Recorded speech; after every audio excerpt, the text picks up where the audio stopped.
recap except watching your interview with Simon, which was really good. You did a very good job, and I could see how much it meant to And you. that is officially on live and on record, so I have it for posterity's sake. Oh, I didn't know you started. What's up? You told me to start. Sorry, guys. I was looking at stuff. I know, but I didn't know you were starting. Okay, what's up? We're good. No one is here, and it's just us, and that's fine. How you doing, Kyle? I'm doing well. Thanks for having me, Evie. I was really excited to read this book and to finally know what was so What I've important been to you that yelling you got it about this tattooed. entire time? Yeah. Oh, yeah. I guess I could Um, grab my copies right here that somebody sent me. I don't remember who sent me this copy. It was probably somebody that was pretty cool, though. Do you have any guesses? I genuinely don't know if I sent you that copy or not. So Oh yeah, yeah. You sent it I've to me. sent Yeah, I was just so kidding. many Yeah. people No. copies Beautiful of the book. book. Nice. Beautiful Yeah, book. I agree. It is. Yeah, you're keeping Oh, Mr. Jimenez in business, I'm sure. Listen, I'm already planning. Whenever he comes out with a new book, I'm just gonna email his publisher and be like, "Listen, can I get straight from the warehouse? Because I'm getting at least 100 copies. So give me a discount or something." Anyways, we're gonna talk Spear Cuts Through Water, and yeah. So I guess this will dictate where the conversation will go if we will gush about it or if I will berate you for your opinions. What was your rating? I gave it a 4.5, or like, well, on my rating scale, I do a 10, so it's a 9 out of 10. I gave it, Nice. which, like, I really want to reread, and I think it would only either stay the same or go up. Like, I don't think, like, I think if I have issues, which aren't really issues, it's just more so that like it takes a while for me to adjust to the writing style. And I think you were around when I was misunderstanding what the middle of the texts were, and I asked everybody about that. And like, And so I'm just like, like little stuff like that. read And it like, I dumber. think parts of the ending I didn't, yeah, literally read it dumber. And there was parts of the ending that like I didn't fully grasp, maybe. So I feel like on a reread, I would really like, now that I know where the story's going and who the main players are and stuff, would really, really attach me. In fact, we rescheduled this chat, and I was gonna just reread it during that time, but then I've been really busy, so I did not do that. But the fact that I want to reread does tell me that I did really like it. Nice. And you did audio, right? Or immersion reading? So I started reading it physically and it was just going so slow, and then the audiobook was like on a sale, so I did a little bit of immersion reading, and then maybe in the last third, when they were like, are we doing spoilers yet? Is the whole thing My spoilers? channel. Okay. Like, this is like the Yeah. 20th video Yeah. I've done Yeah. about It this. was. Let's go full spoilers. um, when they're fighting with Lubu, I did that whole like section on audio, so I'm a little bit less sure about all the moving pieces during that part. But then just for the end again, I went back to immersion. So It it's kind of was, like 70-30. yeah, to be fair, like, the whole day 3 Ubu section is so fast paced that it's like, what's happening? What is happening? Hindsight, not the best part for me to do audio, but I really felt like I was taking too long to read the book, so I kind of wanted to get a jump on it. But that's what rereads are for. So It takes you however long it takes you to read a book. So, I but if know, it I gave you know. momentum back, then that's good. So, but anyways, Yeah, because other that than part was me, very, very good. nice. Other than me yelling about this book, like, what were your expectations going into it? Good or bad? You were actually the second person that I heard talk about it, even if you were like like you were like on the train right away. But Jordan from Jordan Reads read it, and she did a review of it. And then like right after is when I started hearing you like gush about it and stuff. But Jordan has no memory at all. So I was like, "Oh, what did you like about this book?" And she's like, "Honestly, just the vibes."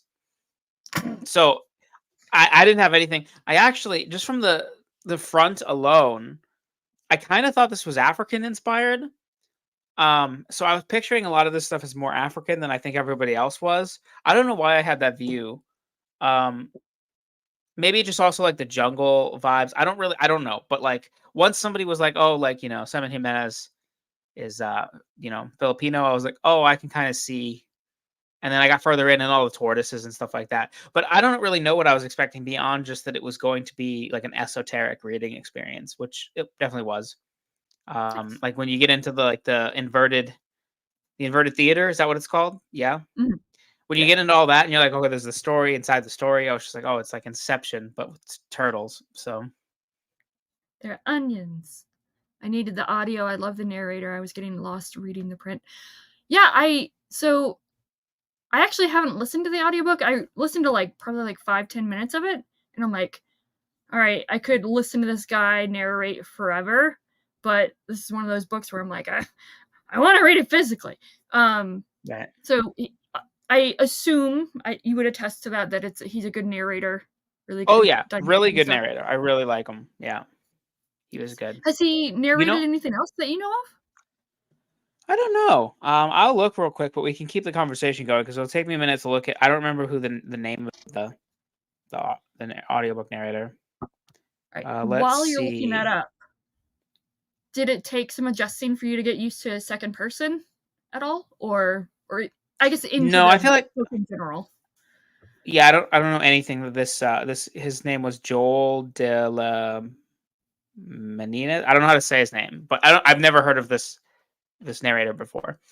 And back to your question though, no, I don't think the second person really was a problem, and I like the storytelling nature of it. Like even all the stuff at the beginning where it's like, oh, your Lola says this and all that stuff. Like I thought all that stuff was super neat. It was more so like the layers of the story hard for me to adjust to, and then like yeah. So for anybody, I mean, who was curious about what we were talking about earlier, when we get to like these parts of the book where it's just like text in the middle, I was very confused. And I was in Discord asking Evie and a bunch of other people. I was like, "What am I supposed to be reading this at?" And they were thinking of like totally different stuff. And they were like, "Oh, To those are be the fair, thoughts of you the were saying characters." italicized, and so we were all thinking. I'm so sorry, but these are italicized. I don't know what they send you.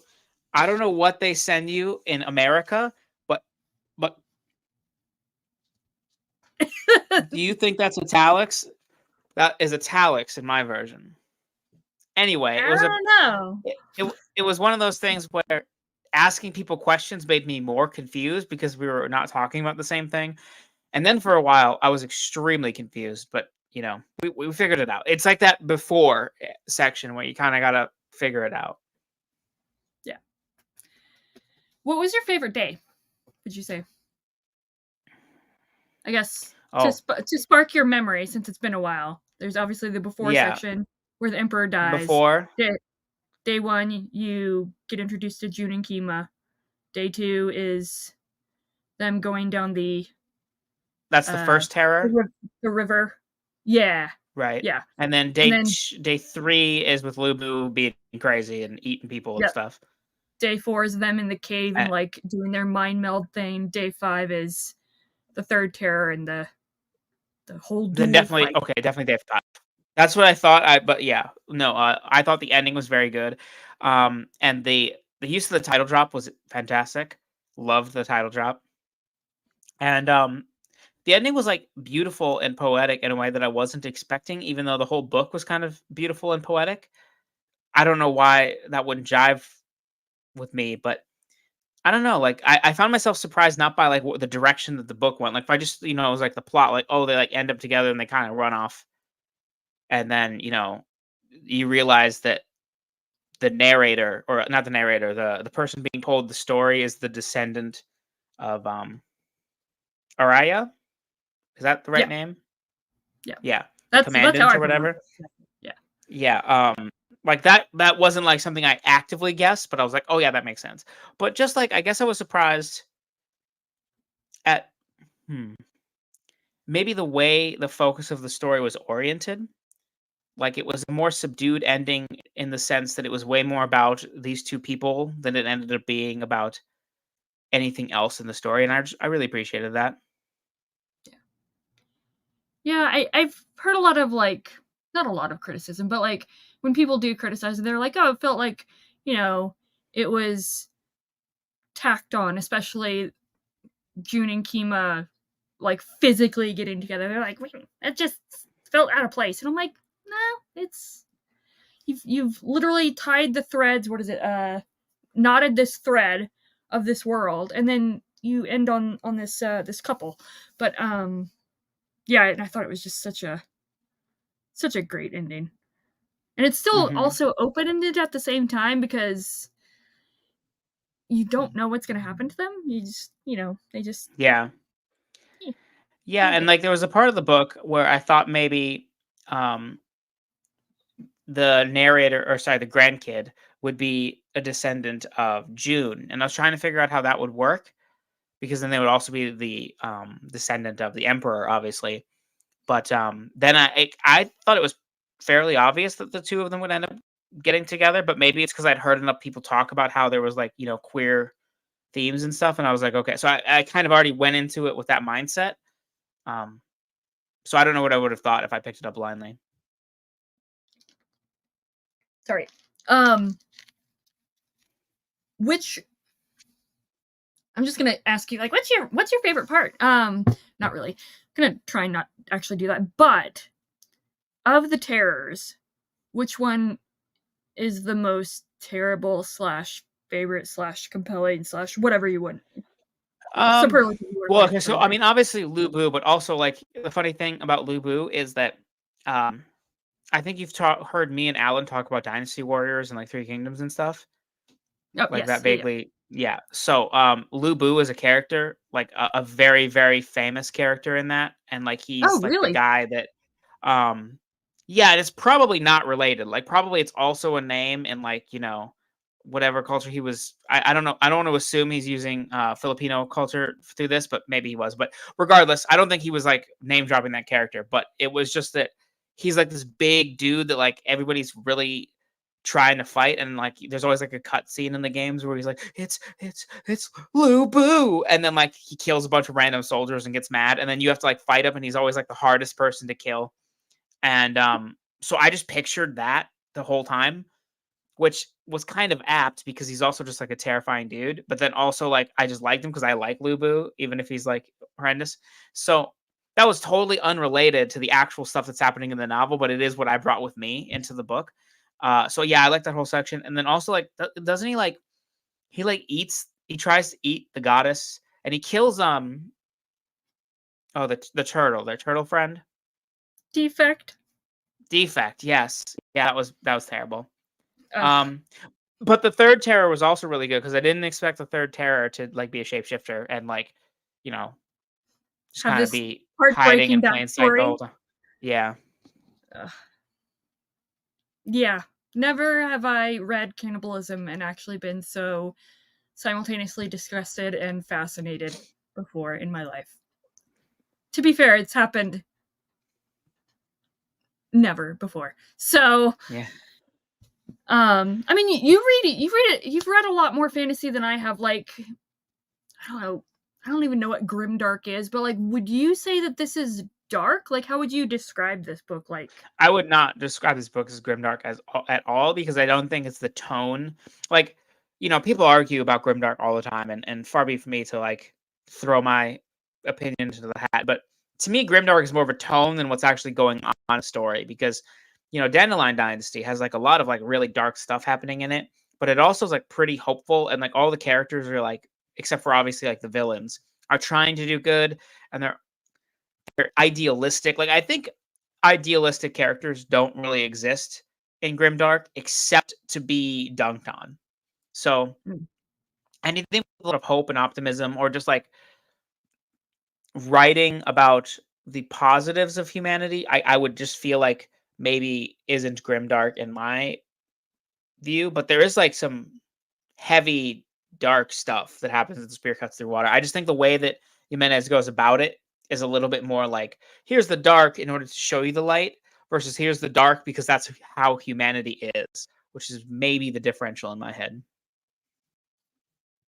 for me, I think dealing with how violent everything is through his prose, he writes it very beautifully, similarly to um Josiah Bancroft.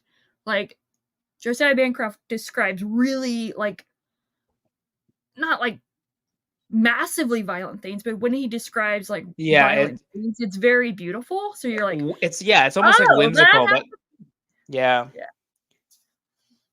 But you Guy know what I mean? Gabriel Kay is the same way in that way, where you're like, oh, I guess what he's describing is pretty awful, but the way he says it makes you forget. One day I will get back to sailing to Sarantium.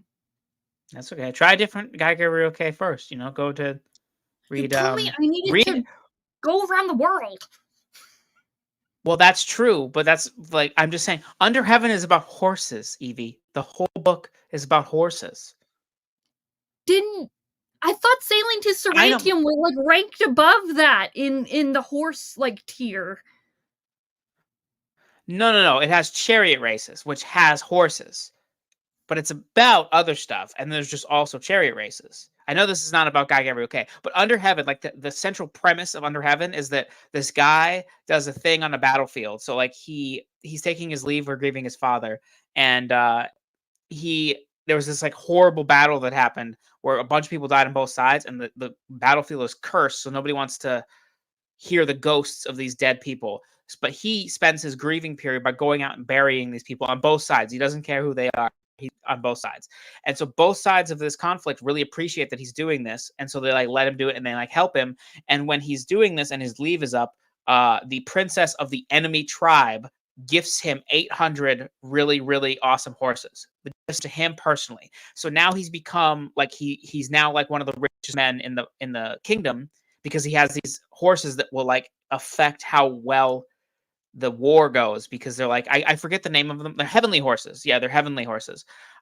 Which I don't know what breed they were, but that's what they're called.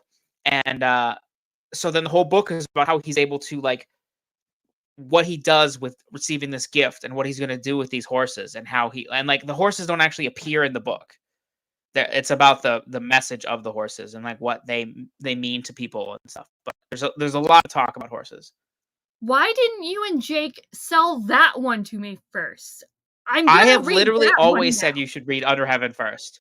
I literally have always said you should read that one first.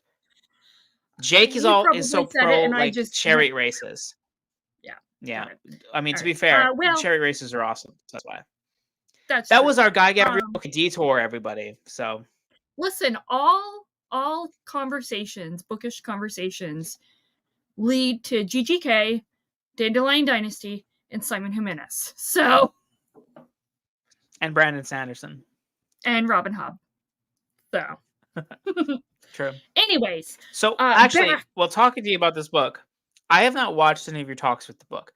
And the reason being is I wanted to wait till I read the book, obviously. And then after that, we were going to have this conversation. So I didn't want to hear all of your thoughts on the book when we went into thoughts in the book, because then I would just hear you saying the same things. And then that's not me active listening. So what I really want to know is, why is this one of your favorite books? Like, I really liked it. I liked it a lot, but I have never heard you talk about the book beyond just being like, I love it. People, please read it. So like, why is this Evie certified? Um, so I this is gonna sound so lame, but I love the way that I engage with books. And the way that I most engage and most love.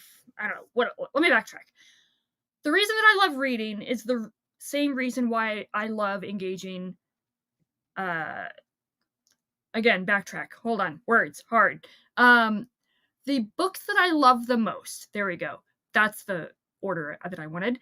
Are books that make me actively engage with them, whether emotionally, mostly intellectually. Not to say that I'm like a smart person or whatever, but I like to appreciate the craft of a story and be just have something evoked in me, whether emotionally or intellectually. I keep saying that over and over again.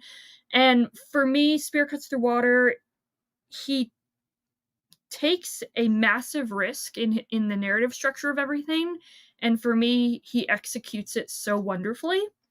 And on top of that, it's a great story as a whole, and I've now read this book 4 or 5 times now, and I get something new and different every single time I read it, and those are the books that I absolutely adore.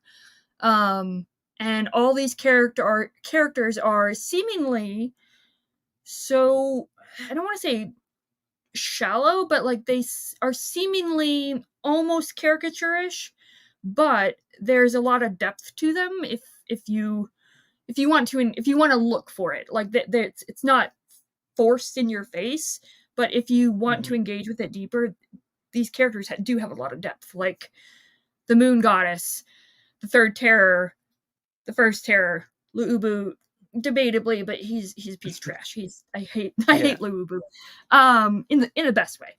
So yeah, and it's just, I love rereading it. It's one of those weird, not weird, but it's one of those books that is a comfort read for me, even though it is not cozy or like debatably hopeful. It's very dark, at least for me, to be a comfort read. Right. But yeah. Hey, my comfort read is A Song of Ice and Fire, which is, absolutely not cozy. So I get that. But yeah, no, like I love the way that you phrase that, because the reason that we read is to find those kind of books. And there's lots of other reasons to read, but the hope being that we find a couple books like that where we can just reread them and just fall into the pages and be really moved and always find like new things. I will reread this book and I will definitely get something out of it different the second time, and I think that's great. And yeah, like I really love the dedication to this book. Like right when I opened it, I knew, what does he say again? This one's for me. Yep. This one's for me. I love that. This is his second book. I love the confidence of just being like, you know what? I chose to do what I wanted to do for this book, and it's really personal to me, and I'm going to do it. And I respected that. And it kind of already lets you know that it's going to be a bit out there. And it was. And I think I just like I'm really excited to read The Vanished Birds too. I have a feeling, just based on what people have said, I probably will like Spear Cuts Through Water more than The Vanished Birds. But like Jimenez has already shown me that he's just like a very interesting storyteller. And while the things that I like most about books are usually, like, if I was to rank every aspect of a book, usually characters is number one, and then like dialogue is number two. And I don't like super love the dialogue in this book. Like, it's not like I think it's bad or like clunky. It's just like I don't usually read a line and I'm like, yeah, that's like a great line. But in return, everything else I feel like is just like really expertly written. Mm-hmm. So I actually don't know where I was going with this. I guess I was just kind of gushing about the story structure, but I really want to know.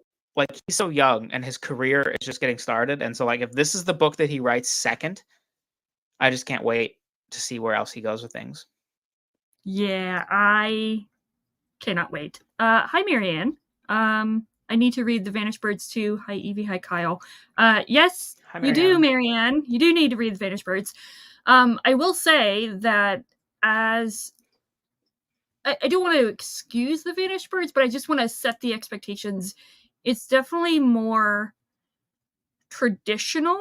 It's definitely, he doesn't take the risks that you see in Spear Cuts Through Water. It's much more linear in its storytelling, but it's still. You've read Hyperion, right? Yeah. Okay. Yeah, so it's I don't know if he was actually inspired by Hyperion, but it reminds me of Hyperion in that each chapter, and it's 12 chapters over 400 or 500 pages. Each chapter follows a character, and it's basically an arc in each chapter that builds. The first chapter in particular of The Vanished Birds actually started off as a short story in his MFA program. Yeah, I remember him saying that. Yeah, that's interesting. And so that can either make it or break it for you, of like, once you read that chapter and then you switch, it's like, what the hell? Or it's like, what the hell? This is great. So. Right. Yeah, I don't know where I'm going to land on it, but I'm sure that I'll at least respect it, even if I don't like love it, because I've heard the way people talk about it and stuff. So yeah, I'll say give it a try.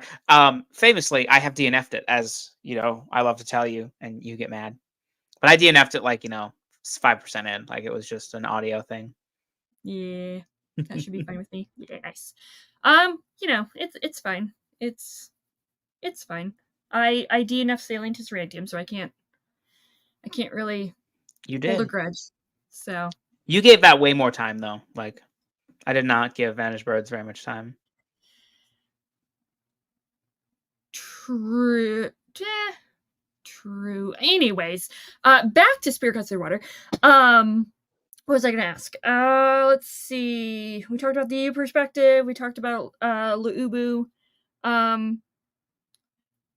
What are your thoughts on the first terror and his relationship with his sons? I know it's a very broad question, but also Yeah. So a good question. it's kind of weird because like, and maybe this is just me not remembering the details of this part because I was trying to get my bearings. But like the fact that June so easily goes against him, like I have a feeling that that kind of is a window into a lot of his relationships with his sons. Like, we're just only seeing it through June.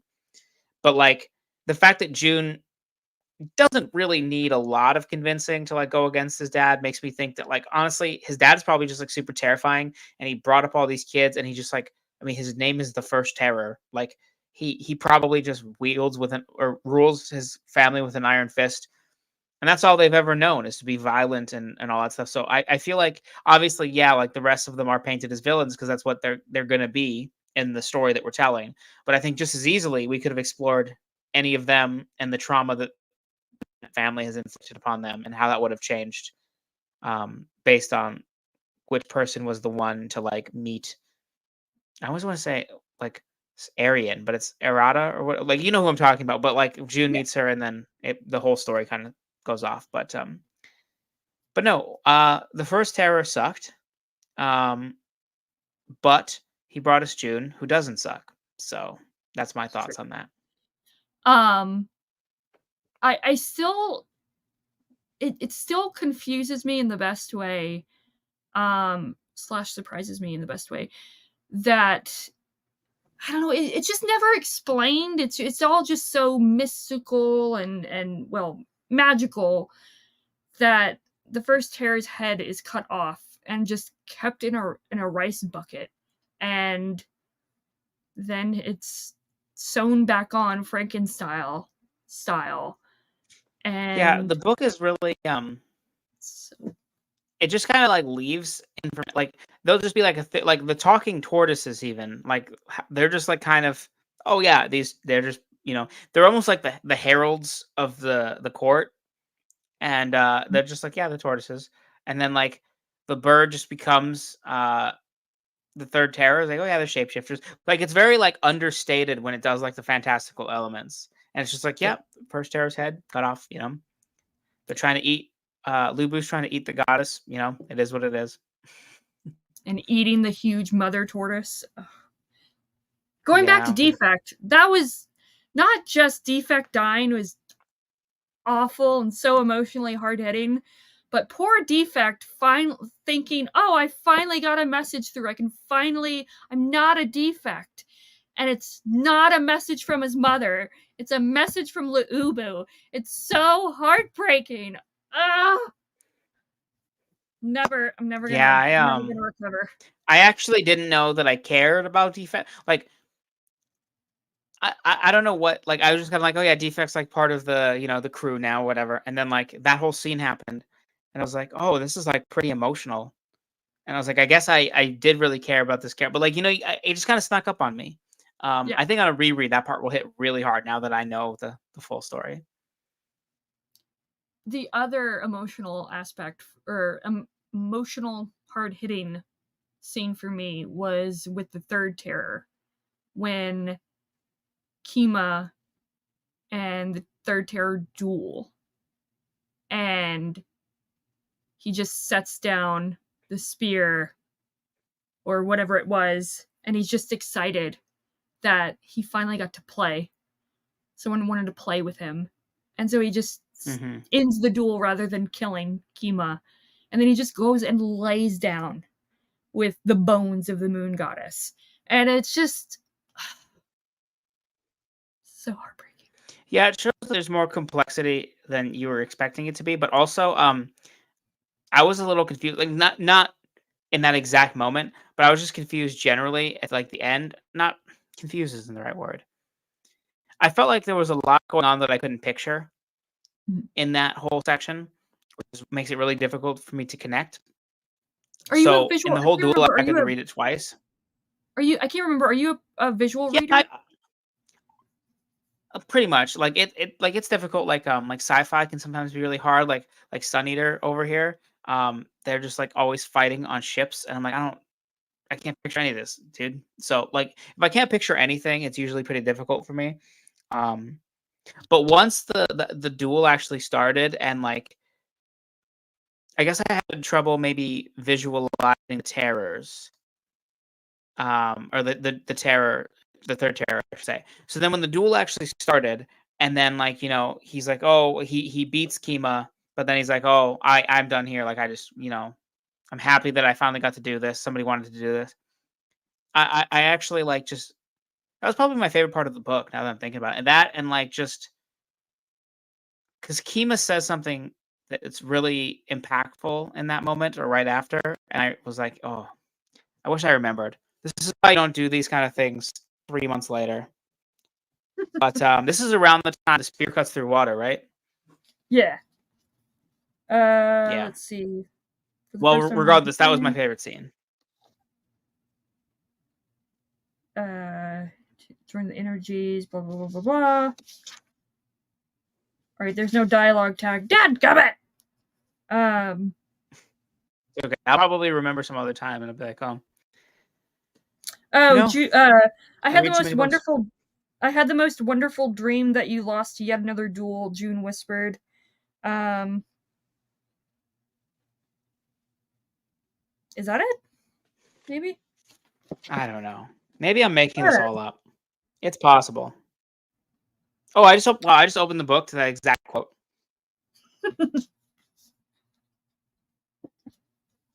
What, the spear cuts through water, or the quote you were looking for? Yeah. Nice. Oh no, the quote that you said. Oh, got it. I guess, Yeah. okay, so this is the part I was talking about. It wasn't dialogue. It was where he was talking about the rhythm that connected us to the wave, and he told me that he did, and I knew that together we could do it. So I held up my hand and I asked him if he would dance with me. And then June took his hand. Kima wanted to laugh because his whole life he wished he was brave enough to ask this question, and in the end, it was so easy. The meeting of their hands seemed almost inevitable, and then it kept going on. So that was the scene I was thinking of. I just thought it was dialogue, but I guess it was more like his internal monologue where he, like, I guess, connects with June after Got it. the duel, and they realize that they love each other. Yay. Um, Yay, speaking love. of yay, love. Going back to what you said about visualizing the third terror. I'm not. I say that I'm not a visual reader, but sometimes I can. Like, I don't know. It's weird. Like, I can. Not to say if it's descriptive prose, I can visualize it, but some styles of prose can help me visualize what's going on, or at least it gives me a sense of atmosphere or place, if that makes sense. Um, so in my head, I vaguely visualize the third terror because he obviously shapeshifts all the time. Yeah. Um, but like when he's in the labyrinth type area, I envisioned him as like this, like part human, part like I don't know, beast like from Beauty and the Beast type situation. Yeah. But purple, like because he's constantly described as like a purple bird and like with purple feathers and stuff Right. like that. So I constantly I kind of envisioned him like that. And then when he and maybe this is just my brain like what is it exacerbating the details but when he breaks out or not he breaks out but when the older man gets out of the hole um of the labyrinth and they start the fight and there's like super like, you know, jumping and stuff like that around the I have city. no idea what part you're talking about. I don't remember a man in a hole at all. Like, I don't remember it. Okay, so there was who was that character? Sean? Oh, Shan? Yeah. She was looking for Okay. her father. Oh, right, yeah, And okay. so maybe it was actually Sean that was coming out. I can't remember. But either way, they were kind of going through that backstory of like the third terror having like people sent down there, and he's supposed to like eat them, but he also like plays with them a little bit to try and keep them alive because he wants to play. Right. And then it turns into the start of the fight, and the third terror becomes this huge, massive thing.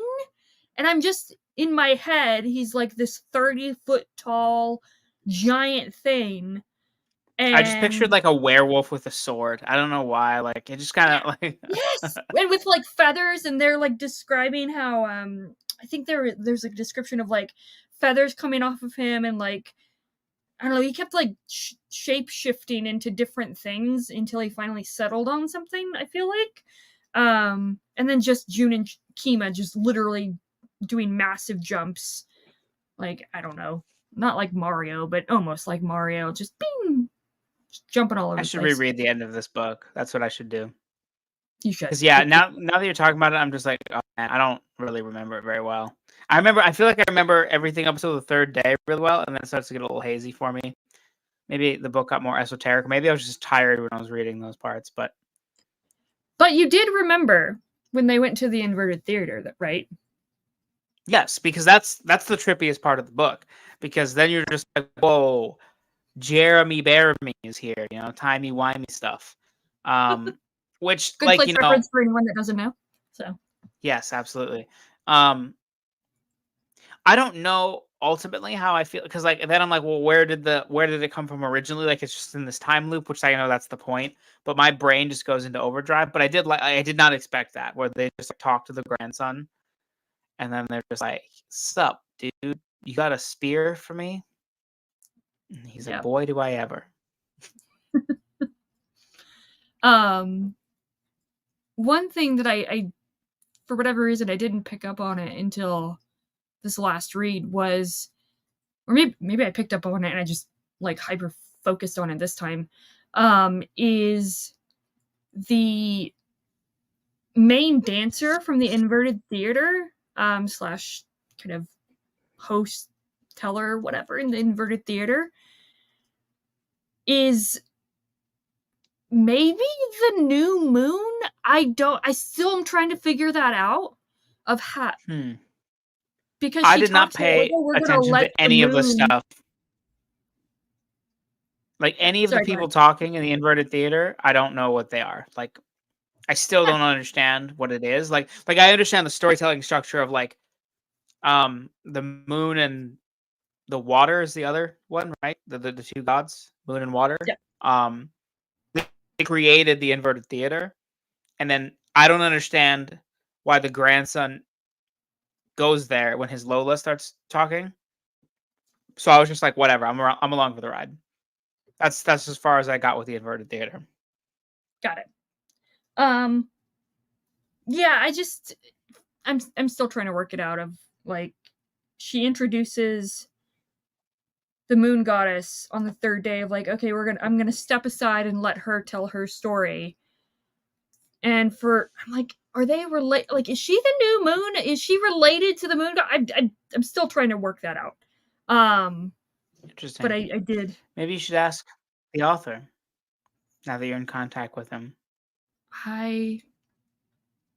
He's not my BFF like Ken Liu is with you, Kyle. I'm just saying, you know, first steps become second steps until one day you guys are best friends. It's good. I'm fine. are I'm gonna let you him gonna write his book. are you gonna try and talk to him after his next book comes out? I mean, whenever, if ever that comes out, I'll probably just read it and then email him and be like, I loved your book, and that's it. So, No, because you gotta I don't want to be greedy. I am not going to be greedy. So You're like the only interview with him on the internet. You got to be the only 2 interviews with him on the internet. and one is enough. If he's like, hey, you want promo? Okay. Okay, then I will do that. But Okay. Sounds good. You can't tell you how much preparation I did for that interview. It was so much work, and That's it's good. like, I don't know how you do interviews, Kyle, because it's exhausting.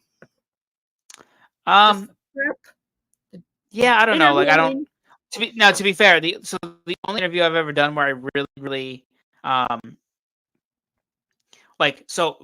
Bookworm and I did the Ken Liu interview, and then like I had another person to bounce ideas off of, so that was fine.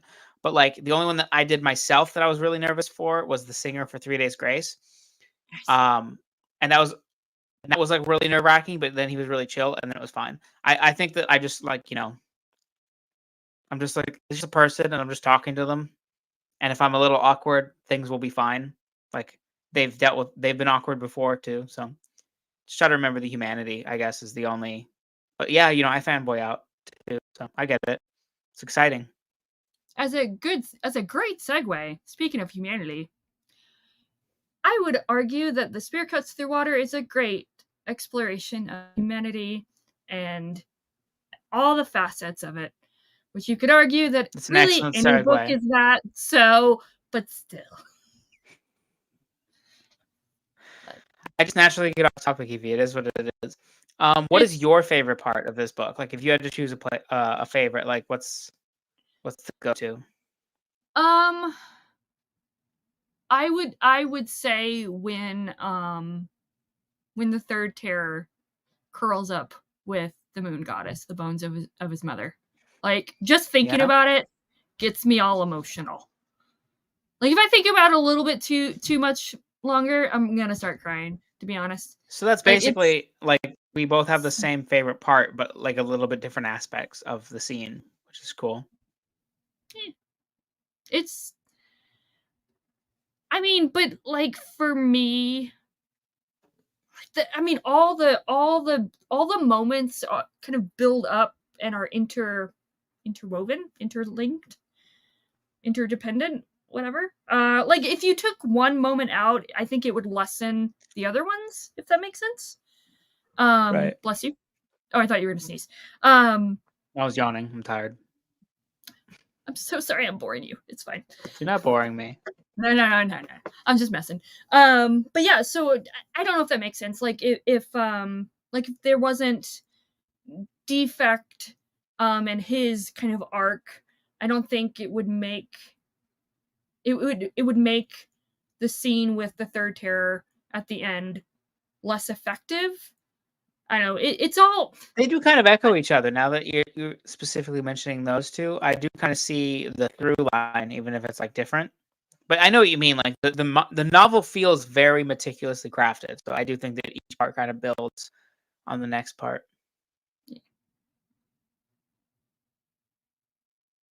anyways. You only have like an hour, and we've already been here for like 45 minutes, so I could talk about this book and just say, book so good, book so great. Please tell me more about what you liked about this book. Anything in particular that we haven't talked about that you would want to talk about? I feel like I just like always had questions when I was reading it, but they've kind of like faded for me. So like I remember being a little confused on like again, I don't know if I was confused, but like maybe wanting clarification on like the structure. Because like okay, so here's what I can remember, and it's been a while now.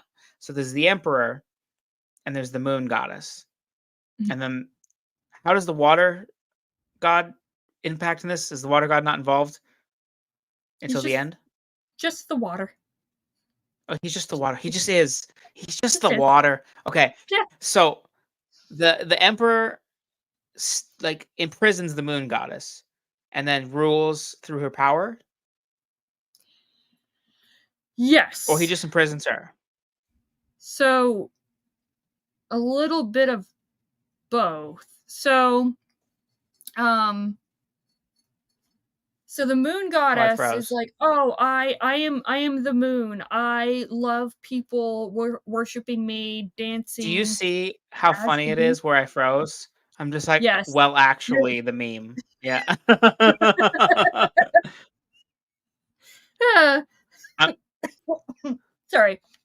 But what was I saying? Oh yeah, so she's the actual moon and she's obsessed. Like she's loving the adoration that people are giving her, dancing with her, worshiping her, celebrating her. And she doesn't want to give that up because she knows that there's going to have to be another moon goddess after her. So she comes down to Earth or unearth whatever this world is. And actually now that I think about it, I can't remember how the emperor came into play. I think he maybe finds her and then they agree. It's like, oh, you're gonna give me a son, and they have this agreement, and then he traps her. And I think the plan is to okay. somehow keep her alive forever so that he can Yeah, have and then power the forever. terrors are obviously each of the terrors are all her daughter, or she's the mother of all the terrors. Yeah. Yeah, okay. So I got that part. Yeah, I guess I was just a little like hazy on how they all came together, but I guess that makes sense. Also, I'm gonna leave real quick and come back in so that I unfreeze, hopefully. So just 1 second. Okay.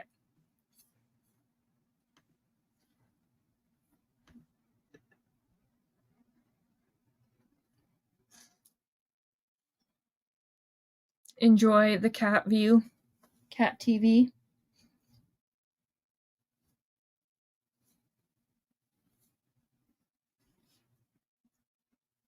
Marianne, if you're still here, we need to do a Spare Cuts of Water discussion. I'm just saying.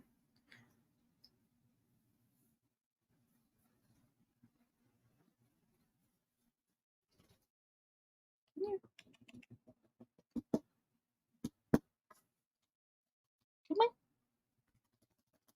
Nope. Nothing. All right. Nothing. She's unamused.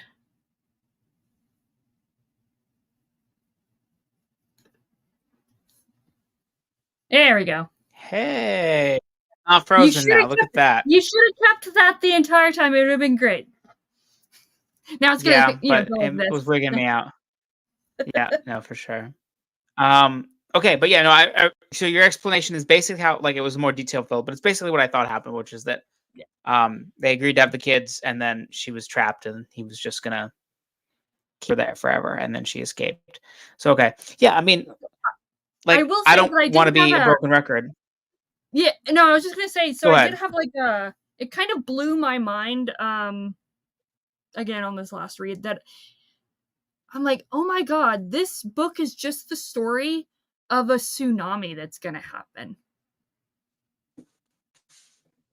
Of them trying to stop a tsunami. Can you explain? So, obviously, the moon and the tides, like, moon controls the tides Right. on a very basic level because I Mm-hmm. have a very, very basic understanding. Jesus Christ, cat. Sorry. My cat just like launched herself and totally missed the mark. Um so yeah, so when the moon goddess or the moon comes down and is no longer in the sky, it messes everything up. And so towards the end, everyone's realizing that the what is it, the shore is the tide is going out. And then as this wave is coming to destroy the area, that's why the moon goddess knew that she needed to go to the shore. Interesting, and that's very interesting. I totally understand why that like. So do you think that's do you think that that's a byproduct of him just kind of naturally talking about this kind of stuff, or do you think that that's how he set out to make the book? Because that feels intentional to me. I maybe, I mean, to take it back to Kin Liu, when he was talking about I think he's talked about it multiple times, but I vividly remember him talking about it with To talking about the Paper Menagerie story and how that came about of, it's a story of a wizard, and he just extrapolated even further from it to make it more original, or more original creative thinking, of you have this very basic thing of it's a wizard story, but when you look at the end result, it doesn't, you don't really, you can see very vaguely the correlations there, but it seems like its own thing. And I feel like The Spear Cuts Through Water is very much a similar exercise in that, where, oh, I want to tell this, I'm not going to put words in Simon Jimenez's mouth, but like, if I were to say, oh, I want to tell a story about a tsunami that is coming and that it needs to be stopped, well, how would I do that? Right. Just, take it even further back and of like whys, that's super hows. Interesting. So I'm gonna keep that in mind on my reread, because that's cool. Man, there's so much depth to this novel that like you can pick up on rereads.